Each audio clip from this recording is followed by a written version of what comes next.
بسم اللہ الرحمن الرحیم۔ عزیزان گرامی قدر،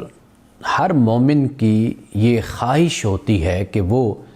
رسول اللہ صلی اللہ علیہ وسلم کے قرب کو پائے۔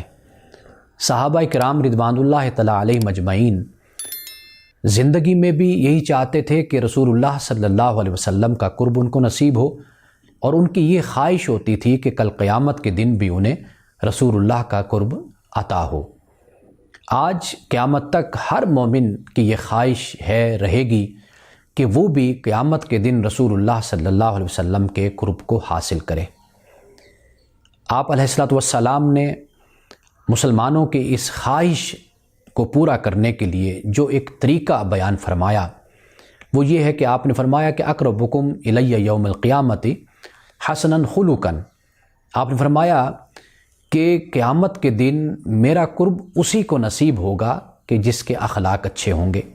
جس کی عادات اچھی ہوں گی، جس کے خصائل اچھے ہوں گے۔ اب اخلاق کا اچھا ہونا یہ اس وقت پتہ چلتا ہے کہ جب انسان اپنے ساتھ تعلق رکھنے والوں کے حقوق کا خیال کرتا ہے، یعنی اپنی ذمہ داریوں کو بہتر طریقے سے ادا کرتا ہے۔ رسول اللہ صلی اللہ علیہ وسلم نے اس لیے فرمایا کہ میں تم سب میں سے بہتر ہوں۔ میرے بہتر ہونے کی وجہ یہ ہے کہ میں اپنے گھر والوں کے لیے اچھا ہوں، ان سے میں حسن سلوک سے پیش آتا ہوں۔ یعنی رسول اللہ صلی اللہ علیہ وسلم نے مومنین کو یہ بتایا، محبین کو یہ بتایا کہ اگر تم قیامت کے دن میرا قرب حاصل کرنا چاہتے ہو اور یہ چاہتے ہو کہ تمہیں میری ہمسائیگی نصیب ہو، تمہیں جنت میں میرا قرب اور میرا ساتھ اور میری رفاقت نصیب ہو، تو پھر اپنے اخلاق کو سنوارو، اپنے آپ کو ایک اچھا انسان بناؤ۔ اسلام کی یہی تعلیم ہے۔ رسول اللہ صلی اللہ علیہ وسلم کی انفرادیت اور آپ کا بلند مرتبہ اسی بنیاد پر ہے کہ قرآن نے کہا کہ وَإِنَّكَ لَعَلَىٰ خُلُقٍ عَظِيمٍ،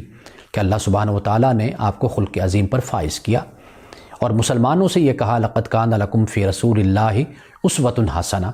کہ رسول اللہ صلی اللہ علیہ وسلم کی زندگی مسلمانوں کے لیے ایک اچھا نمونہ ہے۔ تو ہم مسلمانوں کے لیے بھی اس بات کی تعلیم ہے، تلقین ہے اور نصیحت ہے کہ اگر ہم چاہتے ہیں کہ رسول اللہ صلی اللہ علیہ وسلم کا قرب ہمیں قیامت کے دن نصیب ہو، تو پھر ہمیں چاہیے کہ ہم اپنے اخلاق کو سنواریں، اپنے آپ کو ایک اچھا انسان بنائیں، اچھا مسلمان بنائیں، اور اچھے اخلاق کے ساتھ اپنے آپ کو مزین کریں۔